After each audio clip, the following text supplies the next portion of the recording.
উদাহরণ দিয়েছেন সুঘ্রাণযুক্ত সুমিষ্ট ফলের সাথে। রাসূলুল্লাহ সাল্লাল্লাহু আলাইহি সাল্লামের হাদিস বুখারীতে এসেছে, সহিহ বুখারীর 5427 নম্বর হাদিস।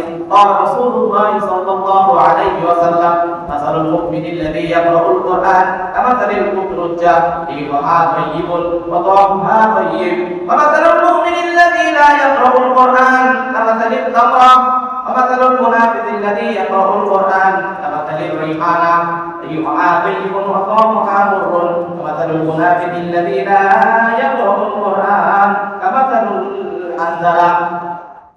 আল্লাহ নবী সাল্লাল্লাহু আলাইহি ওয়াসাল্লাম বলেন, ও সাহাবীরা, ও আমার উম্মতরা, শুনে রাখো, কোরআন তিলাওয়াত মানুষকে কেমনে দামি বানায়, মানুষের গুণগত মানকে কিভাবে পরিবর্তন করে তোমরা কি জানো? মাসালুল মুমিনিল্লাযী ইয়াকরাউল কোরআন, যেই মুমিন ব্যক্তি কোরআন কারীম তিলাওয়াত করে তার উদাহরণ হচ্ছে কামাথালিল কুতরুজ্জা, কুতরুজ্জা ফলের মতো।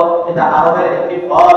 ফলটি কিছুটা দেখতে আমাদের দেশে মালটা বা কমলা এই জাতীয় হলেও এটা মালটা কিংবা কমলা না, এটা লেবুর মতো না, কিন্তু এই কোয়ালিটির এই ফলটা স্বাদ অত্যন্ত সুন্দর এবং ঘ্রাণ অত্যন্ত সুন্দর। রাসূল উদাহরণ দিলেন, আমার দয়ার নবী উদাহরণ দিলেন কুতরুজ্জা ফলের সাথে। কারণ কি?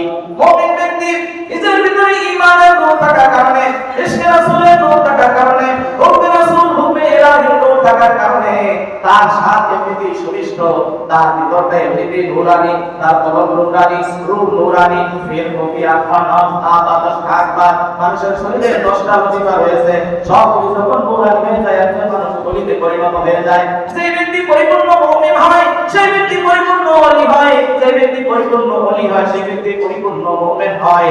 আমার বন্ধুগণ, একজন ব্যক্তি পরিপূর্ণ ঈমানদার হওয়ার কারণে তার ভিতরটা নূরানি হয়ে যায়, ভিতরটা দামি হয়ে যায়।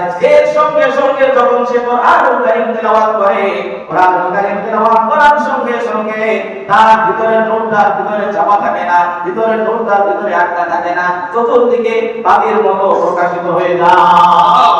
সুবহানাল্লাহ।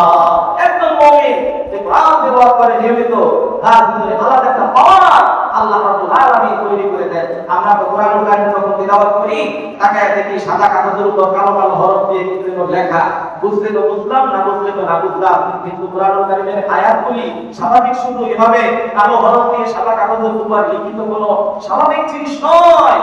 এক আয়াতের ভিতরে আল্লাহ রাব্বুল আলামিন কোটি কোটি রহস্য রেখে দিয়েছেন। যারা দুনিয়ার জাগতিক চোখ দ্বারা এই কোরআন পড়ে, কোরআনের মানা মতো বুঝে, তর্জমা করে, অর্থ করে, তাফসীর করে, তারা একটা আয়াতের ভিতরে হাজার বিষয়ের সমাধান খুঁজে পায়। আমি জাগতিক কথা বলছি, তারা বড়